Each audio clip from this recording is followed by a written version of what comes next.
Dr. Samuel Meredith. I'm the choral teacher here at Little Rock Southwest High School. I'm also the chair of the Performing Arts Department, and I am here to inspire, to prepare students for college or for whatever the next level that they plan to pursue. Now, once again, I don't know what their ambitions are, but I feel that it is my job as a teacher to help them out as much as I can.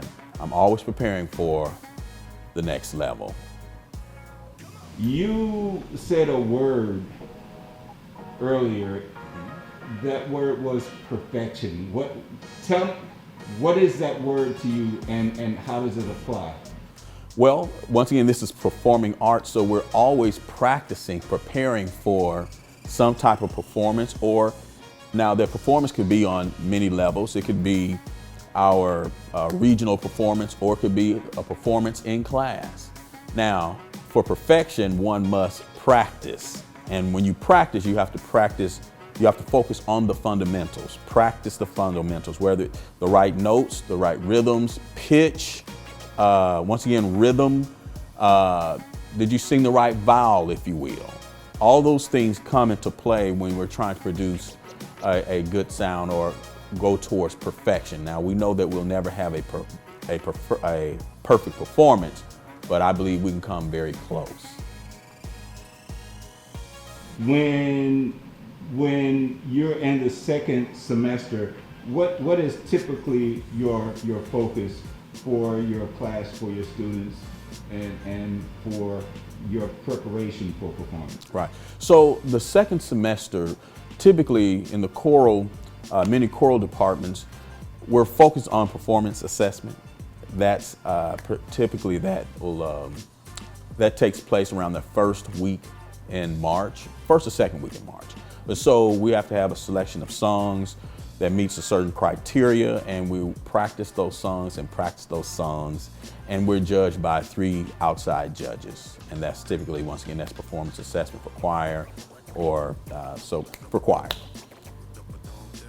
What does this have to do with your students as far as their learning here, and how does what they learn in the scenario that you just described, how does that transfer to like outside of the school? Well, one of the things, let me say this in overall choir, one of the things I like about choir is, let's take it back to beginning choir.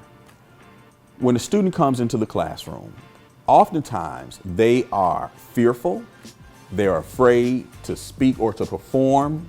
And so when I try to make sure that they're comfortable speaking in front of their peers or singing in front of their peers by me singing with them. And eventually, you know what, it becomes second nature.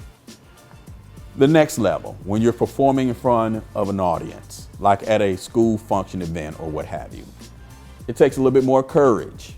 And then after that, you're being judged, for instance, in doing a regional event. Now, what's happening is you're developing confidence. You have to prepare. You have to make sure that you are ready, but you feel comfortable. And that's the whole thing.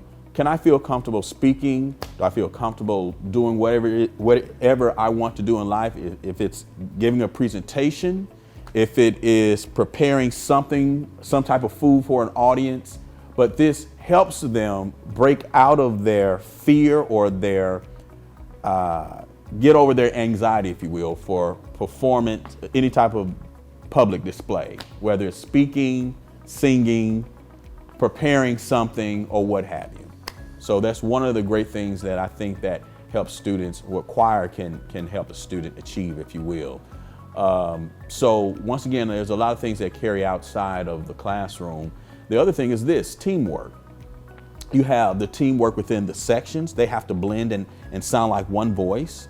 And then they have to blend with the other sections. And then they always have to be balanced. And they always have to think, okay, who's the most important here? Who should I hear? Who's the most important? Is there a balance? Is the sound balanced? Is my part, am I singing the bass line, or am I singing the melody or the counter melody? All of these things come into play, and then we have dynamics. So it teaches them to operate a lot of different things happening simultaneously, if you will. They have to constantly think. And once again, perform with others. So I think those are one of the great attributes, or many attributes, as it relates to choral performance. What would you like for your students to get out of this class? What would you like for your parents to get out of this class?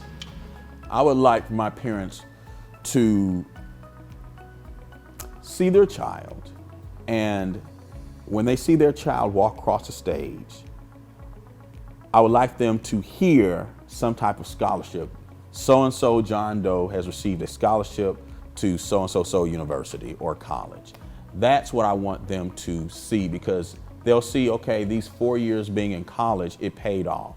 And now that student can take the skill set and apply it to the next level. Not only that, and I tell my students all of the time, if they elect not to attend college, oftentimes during Christmas or Easter, there are opportunities that they can sing at churches for pay. You know, they will pay them because they know how to read.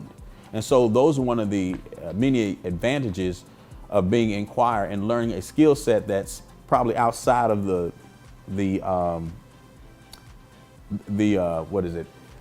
reading, writing, and arithmetic, the four basic courses of study, if you will. So once again, they're acquiring a skill set. They're learning how to sight sing, and once again, they can make some money behind this for those who do not plan on attending college. Any parting words, last thoughts? During this time of difficulty, if you will, as relates to us being in the middle of this pandemic, make sure you do not use this difficult time as an excuse to do nothing. You can always practice and focus on something, whether it's becoming a better writer, in my case, in my class, a better singer. Do not take advantage of this situation or use this situation as an excuse to do nothing. You can always better yourself, even in trying situations, if you will. So just remember that. Take advantage of this situation and do and be your very best.